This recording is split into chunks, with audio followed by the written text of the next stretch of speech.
É isso aí, galera. Mais uma aula da YouCat School. Nós estamos no segundo módulo, falando sobre os 10 mandamentos. E vamos hoje abordar o terceiro mandamento da lei de Deus. E aí é um pouco de polêmica, porque muita coisa é dita sobre isso. Mas nós temos certeza de que aquilo que é a fé da Igreja Católica, aquilo que nos guia, aquilo que nos leva para frente, aquilo que dá sentido. Porque compreende aquilo que Deus quis revelar à Igreja e Deus quer revelar a cada um de nós e se coloca isso de maneira sistemática para nós podermos entender melhor. É bom saber que a gente tem um norte, que a gente tem que possa nos ajudar. Por isso também, como na Igreja, como diz o Papa Bento XVI, uma frase que eu gosto e que tem voltado ao meu coração várias vezes: quem crê nunca está sozinho, nem na vida, nem na morte. Então, na vida, eu já compartilho esse momento com o Edmilson, porque a gente quer também juntos contemplar aquilo que a vida eterna quer nos oferecer. Seja bem-vindo, Edmilson, mais uma vez. Obrigado, Renan. Muito bom estar aqui, muito bom estar junto com você, partilhando dessa riqueza que é para nós, o catecismo da igreja, através aqui da versão bem simplificada, mas muito segura para todos nós, o YouCat, estudando o catecismo de uma maneira muito jovem, mas e de uma maneira muito segura, graças a Deus. Comida mastigada não deixa de ser comida, né? Então, é assim como o passarinho vai lá, mastiga para poder dar de uma maneira melhor para os seus filhotes. A igreja fez isso para nós, o Papa Bento XVI fez isso para nós e pegou toda a doutrina da igreja de milênios e colocou de uma maneira simples, na nossa linguagem, do jeito que a gente pode entender. Então, se você ainda não tem o seu, esses dias perguntaram no Face para nós: qual é o livro que vocês usam? É esse daqui, ó, YouCat, venda nas melhores livrarias católicas. Você pode adquirir a Canção Nova também pelo seu call center 12 3186 2600, você também pode adquirir. Mas pela internet também. Pela internet. loja.cançãonova.com. Você daí abre uma outra aba aí do seu navegador, já encomenda o seu e você vai receber em sua casa com a garantia, né, do entrega Canção Nova e a segurança da Igreja Católica. Edmilson, nós vamos falar sobre o terceiro mandamento. Lembre-te de santificar o sábado. Sábado já é a primeira. Uma das coisas, Edmilson, que eu acho muito legal nesse pedaço do catecismo é a fidelidade à palavra de Deus. Então, de querer colocar cada mandamento como na palavra de Deus está colocado. Então, por isso está sábado, porque como a gente já viu nas outras aulas, a fundamentação bíblica para os mandamentos está no Antigo Testamento. Logo, os conceitos judaicos de mandamentos que Cristo foi e trouxe à plenitude. Então, você não assusta que aqui está sábado, não. A gente vai explicar pelo meio do caminho. Então, vamos lá, número 362. Edmilson, por que razão Israel celebra o sábado? É a primeira pergunta desse terceiro mandamento. Por que razão Israel celebra o sábado? Qual é a relação que tem o sábado, o povo de Israel? O que Deus tem a dizer para nós com isso? Bom, o sábado vai nos permitir dois grandes eventos, né, lá do Antigo Testamento. Então, primeiro, Gênesis, a criação. Deus cria o universo, cria os animais, por fim cria o homem e a mulher à sua imagem e semelhança. E a palavra de Deus já nos diz expressamente que no sétimo dia Deus descansou de toda a sua obra criada. Ele contempla tudo aquilo que ele criou, como que com a grande satisfação, é o respiro, a pausa, não é? Para contemplar a beleza daquilo que foi criado. E ao mesmo tempo, o homem é chamado a se recordar no sábado da grande libertação. O êxodo, né? A passagem, a grande libertação que Deus faz do povo que vivia escravo no Egito. Então é ao mesmo tempo a festa da liberdade humana, o sábado, né? Então sempre foi muito bem celebrado pelo povo judeu, né, no Antigo Testamento. E é legal perceber que o povo judeu sempre olhou para o sábado de uma maneira como se Deus quisesse educar o povo. Se Deus descansou no sábado, se Deus deu essa pausa, Deus, Criador de todas as coisas, também nós devemos parar nesse dia. E é bonito também que o YouCat vai dizer lá nas últimas frases: no judaísmo tradicional, este dia de liberdade e descanso vale como uma espécie de antegozo do mundo vindouro. Então, já os judeus celebravam nessa pausa restauradora ali durante a sua semana, no sábado, no Shabat, e daí vem a palavra sábado, um gostinho daquilo que seria a eternidade. Mas na frente a gente vai ver que os cristãos vão pelo mesmo caminho o próprio catecismo vai dizer. É um modo de lembrar assim, nossa, Deus criou tudo e tudo é muito bom, mas existe algo para além de tudo isso que nós vemos. Existe algo que é muito maior do que tudo isso que nós celebramos aqui. Assim como Ele nos libertou do Egito, haverá uma libertação final. Né? E nós teremos a graça de um dia sem ocaso, um domingo eterno. Já estou adiantando. Tudo bem. O grande Shabat, vamos dizer assim por enquanto. Né? Mas é o grande domingo, né? Sim. Como Jesus lidou com o sábado? É o que o número 363 vai perguntar. A gente pode, diante daquilo que a gente lê, Jesus que cura no sábado, os judeus até hoje têm número de passos que podem dar, eles cozinham um dia antes para não fazer a comida no dia do sábado, é um dia mesmo de repouso total, né? O povo que vai em peregrinação na Terra Santa diz que no sábado o elevador para de andar e andar, para que o judeu não tenha nem o trabalho de apertar o botão do elevador. Os judeus mais tradicionais, por quê? Porque tudo é muito contado, porque eles têm um limite, até onde eu descanso, até onde eu trabalho. Diante disso tudo, Jesus curou no sábado, Jesus vai arrancar espiga com os discípulos no sábado, quer dizer que Jesus desrespeitou o sábado? De maneira nenhuma. Só que Jesus é o Messias, Jesus é aquele que era esperado pelos judeus, mas que naquele contexto todo eles não conseguiram reconhecer isso, não todos, alguns, como os apóstolos, como a Virgem Maria, todos eram judeus, mas Jesus vem dar plenitude a tudo isso, né, Edmilson? O que Jesus fez com tantos outros conceitos judaicos até então, né?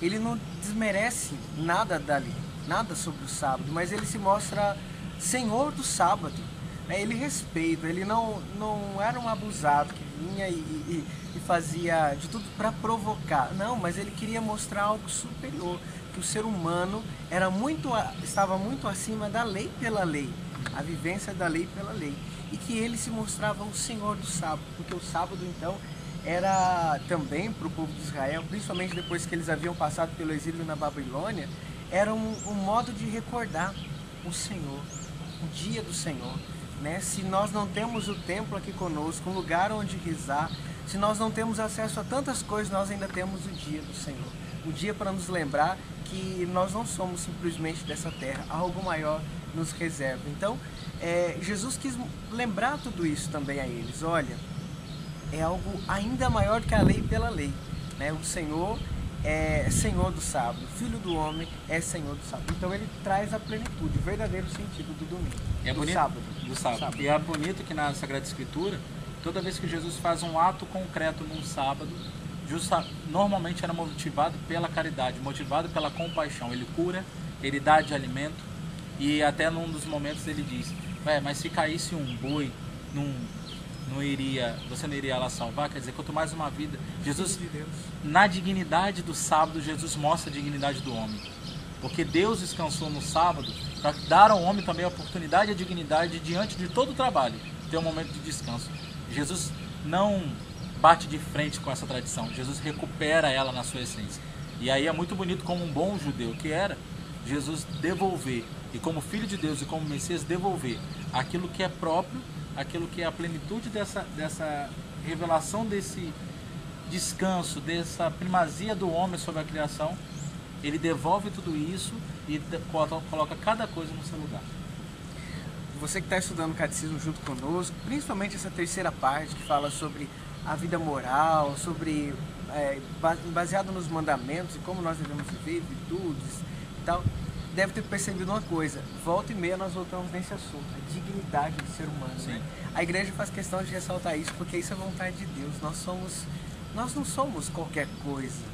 O ser humano não é igual um cachorrinho, igual um gatinho, é muito mais, né? Nós sabemos o valor da natureza e nós estamos num lugar muito bonito aqui, né?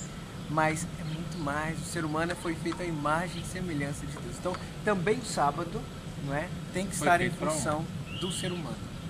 E aí a gente já passa para o 364, que aí é a grande sacada, a virada. E da onde que o sábado vira o domingo? Por que motivo os cristãos substituíram o sábado pelo domingo? Pergunta o número 364. Aí, Edmilson, isso é fácil, porque é só a gente se ligar um pouquinho. Jesus ressuscita que dia? No domingo. Então, logo, se ele é a plenitude de todas as coisas, como diz São Paulo, se ele é aquele que veio dar sentido a todas as coisas, então aquilo que era o dia de descanso se torna agora o dia da ressurreição, que é o domingo. Aí você vai escutar talvez o seu professor de história falando, não, mas é um conceito pagão, porque os romanos celebravam o domingo, né, como o dia do sol, não sei o que, nananana. E aí você deve ter escutado um monte de coisa assim. A coisa mais bonita do cristianismo é se apropriar daquilo que não é de Deus e transformar aquilo em algo santo. E aí a gente tem aqui no cantinho São Jerônimo. São Jerônimo, só o cara que, sabe, traduziu a Bíblia, um negocinho bem tranquilo.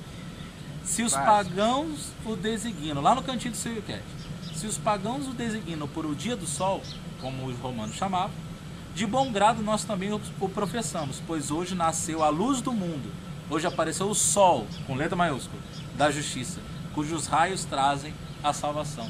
Então, se eles celebram o domingo por causa de outros motivos, nós celebraremos o domingo porque é o dia da ressurreição, porque é o dia do grande sol que veio nos visitar, trazer a luz, como diz Isaías, né? Para nós foi dado um menino, ele que é luz das nações. Então, assim, é fácil fazer a transposição. Por quê? Porque o domingo se torna o dia da Eucaristia, o dia onde os cristãos se reuniam para celebrar, para fazer memória da graça que tinha sido a ressurreição de Jesus. Então, o Wilquete vai dizer, os cristãos trocam a celebração do sábado pela celebração do domingo, porque Jesus Cristo ressuscitou dos mortos num domingo. O dia do Senhor assume, porém, alguns elementos do sábado. Então, quais são esses elementos do sábado? Diz que ele vai assumir o descanso. Continua sendo o dia do descanso do homem. Lembrando a criação do mundo, né? Claro. E também o dia vindouro, o domingo, finalmente, que virá o grande domingo da vida eterna.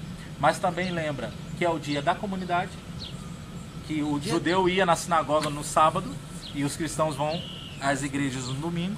E ressaltando o que você disse, desde o início do cristianismo, não é, havia-se este costume muito bonito de os cristãos se reunirem no primeiro dia da semana para celebrar a Eucaristia, na memória do Senhor que havia ressuscitado naquele dia. Que se reuniam cedinho, diz os testemunhos históricos, nas casas e louvavam e bendiziam a Deus. Mas também recorda esse oitavo dia, né? Você deve ter escutado essa expressão, oitavo dia. Porque se o sétimo dia era o sábado, logo depois do sétimo vem o oitavo, o dia da nova criação. Se tudo o sétimo, se faz novo tudo, em Jesus. Em Jesus tudo é novo. Ele é a plenitude de todas as coisas. Então, essa nova criação. Para Ele caminham todas as coisas. Tudo tem nele o seu fim, a sua finalidade. Tudo concorre para Ele, na direção dele. Eu gosto demais de uma das orações dos prefácios da missa, quando diz assim, na expectativa do dia sem o caso. É muito bonito. Imagine o domingo, o grande dia. Domingo eterno. Imagina, sem fim. É bonito até às vezes a gente ver o pôr do sol, mas imagine um dia que não vai terminar, que nós teremos uma alegria completa na presença de Deus. Não, vai ser pleno. Estamos treinando. O domingo já é essa prefiguração do oitavo dia, né? De um novo dia, de um novo tempo que começa. Sim, já começou ali na ressurreição, mas virá um tempo novo com a vinda gloriosa do Senhor. E nós precisamos, né, estar ali na expectativa do Senhor que vem. É lógico, nós temos tudo isso aqui muito bem sintetizado no Wilquete, mas tem um documento, Dies Domini é o nome, lançado por João Paulo II só para falar disso. Dia do Senhor, que é a tradução em português. Sim, e lá diz que é o dia da família, é o dia assim de ir à missa, é o dia de estar... De encontrar os amigos. Dia de recreação, sim, de descansar, de refazer as suas forças, mas de lembrar que aqui não é o tudo. Existe algo muito maior para o qual nós tendemos, caminhamos. Esse algo maior é Jesus Cristo, nosso Senhor. Um domingo bem celebrado, vivido em comunidade, com o descanso, vivido em família, com recreação sim, que você pode sim sair tudo. Um domingo bem celebrado, ele te dá o gostinho de quero mais daquilo que Deus vai dar para nós toda a eternidade. Como diz aquela palavra de Apocalipse que eu gosto tanto, Apocalipse 21, não haverá mais choro, nem dor, nem morte, quer dizer, um dia eterno e maravilhoso. Então, o domingo vai enchendo o nosso coração disso. E aí, o 365 vai dizer, de que modo os cristãos tornam o domingo o dia do Senhor? Aí eu vou ler na íntegra, porque, meu irmão, aí vai a paulada na cabeça. Um cristão católico, Edmilson, você é católico? Eu sou católico. Você é católico, está assistindo? Balançou a cabeça? Então tá bom. Um cristão católico participa na missa ao domingo ou na sua véspera. Nesse dia ele deixa de lado todos os trabalhos que o impedem de adorar a Deus e de viver esses dias nas suas dimensões de festa, alegria, descanso e restabelecimento. Domingo é dia de missa, de santa missa, de ir para a igreja, de adorar a Deus, de louvar a Deus. É antes de tudo, antes de ser dia do passeio, antes de ser dia da praia, antes de ser dia do shopping, antes de ser dia do jogo de futebol, é o dia do Senhor. Então, e aí, ó, olha, a igreja é uma mãe, né? Por quê? Fala, ou domingo ou a véspera dele. Então aquela missa que tem sábado à noite na sua paróquia já conta como preceito dominical. Por quê? Aí o Wilket não fala aqui, mas vale a pena explicar. O judeu conta o dia da lua, então quer dizer, é lunar, não é solar. Então não é quando o sol nasce, é quando a lua aparece. Então a lua aparece no sábado à noite, então até o domingo à noite é domingo. Jesus ressuscita numa madrugada de sábado para domingo. Por isso já era considerado domingo. A igreja pega... era o terceiro dia, não foi 3 dias depois, não é? Era assim o terceiro dia. E a igreja pega esse calendário lunar para poder trabalhar a liturgia. Então, meu irmão, a igreja está te dando a chance de ir no sábado à noite na missa e ter o domingo inteirinho para você poder fazer outras coisas. Ou então, como a gente fala aqui no confessionário quando prepara o povo, você quer ir na praia? Eu sou do Rio de Janeiro, natural do Rio de Janeiro. Então a gente ia para a praia domingo. Trabalhava, a gente ia para a missa cedinho, depois ia para a praia. Uma coisa não interfere na outra. Agora, prioridade seja dada prioridade. Aquilo que é o mais importante a gente faz primeiro. Então, se o mais importante é o Senhor naquele dia, se eu sei que depois eu vou ficar cansado, eu não vou conseguir ir na missa, eu vou de manhã cedo. Ou então, eu costumava ir na missa domingo à noite, que é os jovens todos iam para a missa domingo à noite, tudo. Então, pensar, meu domingo, que hora que eu vou na missa? Tal hora. Aí, depois disso, eu organizo todo o resto do tempo. Organização. Eu cresci vendo minha mãe fazendo a seguinte coisa. Todos os trabalhos de casa, ela procurava fazer até o sábado. Sábado à noite, se fosse preciso, sábado à tarde. Era, às vezes, nós não tínhamos empregada em casa, alguém que pudesse ajudar no serviço. Então era minha mãe que trabalhava, segunda a sexta, e às vezes no sábado de manhã também, que trabalhava fora. E às vezes o tempo que ela tinha para limpar a casa era sexta-feira, depois chegava do trabalho, sábado, porque o domingo, ela dizia, não é dia de limpar a casa, não é dia de lavar roupa. É dia do Senhor, é um dia que eu preciso descansar, é o dia de ir à missa, é o dia de estar com a família, né? Então, procure você também fazer dessa forma. Eu sei que talvez seja muito corrido, você não tem outro tempo, mas vê bem. A gente se organiza para tanta coisa, a gente se organiza para estudar, a gente se organiza para ir no shopping, cinema. Quando quer passar naquele concurso, se esforça tanto, se esforça também para viver bem aquilo que é chamada a Páscoa semanal. A pausa restauradora, como diz a oração da igreja. Isso mesmo. Sim, Páscoa semanal, porque a Páscoa também nos remete a esse êxodo, né, lá do Egito. Essa então, libertação definitiva que Cristo nos liberta da morte. Exato. Então, a cada domingo nós celebramos a paixão, morte e ressurreição de Jesus, lembrando, Ele nos libertou da morte. Ele nos deu a vida eterna. Então, isso faz toda a diferença. É por isso que ir à igreja, contar com a comunidade, celebrar isso junto, é dar um respiro para a alma, para encarar a segunda-feira e o resto da semana e falar, não, vale a pena, porque um dia, isso tudo aqui vai passar. E eu vou poder estar diante do meu Senhor face a face durante toda a eternidade. Então, o domingo tem essa característica maravilhosa. Eu estava até brincando esse dia aqui em casa, até psicologicamente. Domingo parece que você acorda diferente, parece que o dia está melhor. Sol brilha mais. Sol brilha mais. Ótimo, tem que ser assim.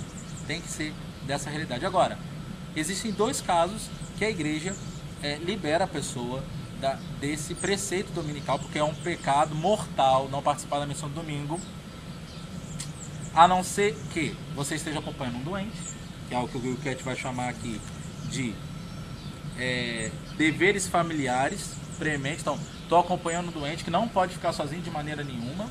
Ótimo. Ou uma tarefa social. Muito importante. Então, por exemplo, você está indo para a missa. Você viu uma pessoa que se acidentou, por exemplo. Não é porque você parou para ajudar ela que você... Não, porque também ali você está botando o ser humano em dignidade. Você está dando dignidade àquela pessoa. E aí sim você está sendo cristão. Aí sim você está vivendo de acordo com Jesus. E está louvando a Deus. E está louvando a Deus. Porque a partir do momento que você reconhece... Como é que é o mandamento? Amar a Deus sobre todas as coisas. Jesus resume os 10 em 2. E amar ao próximo como a ti mesmo. São João vai dizer... Quem diz que ama a Deus e não ama o seu irmão é um mentiroso. Por isso a igreja, não. Nesses casos, você também está cumprindo o domingo. Então, é importante ter isso na mente para não ficar com aquela coisa. Agora, faz esforcinho, sei que você pode, você que dá conta, porque faz toda a diferença. Aqui na comunidade, Diácono Nelson costuma dizer, domingo sem missa, semana sem graça, né? Repete, mas é verdade, falta alguma coisa. Por fim, o YouCat no 366 vai dizer, por que é importante que o Estado proteja o domingo?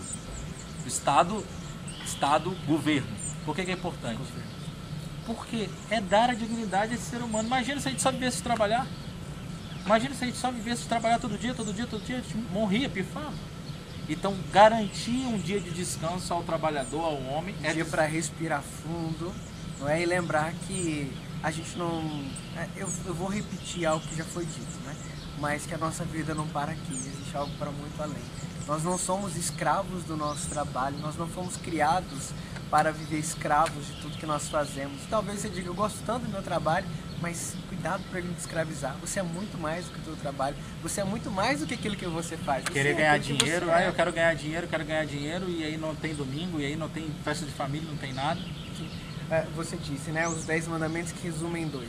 Este mandamento ainda está ligado ao primeiro, né? Amar a Deus sobre todas as coisas. Quando meu Senhor está acima de tudo, eu faço de tudo para colocá-lo de fato em primeiro lugar na minha vida.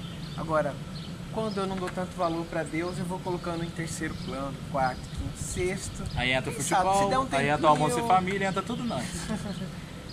Agora, para acabar com tudo, o YouCat vai dizer, todos devem participar no respirar profundo da criação.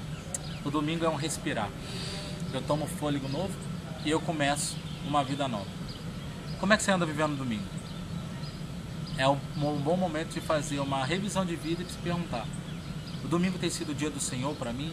Deus tem sido a prioridade? Tem sido o dia da família? Tem sido o dia da comunidade? O dia do meu descanso? O dia da minha diversão?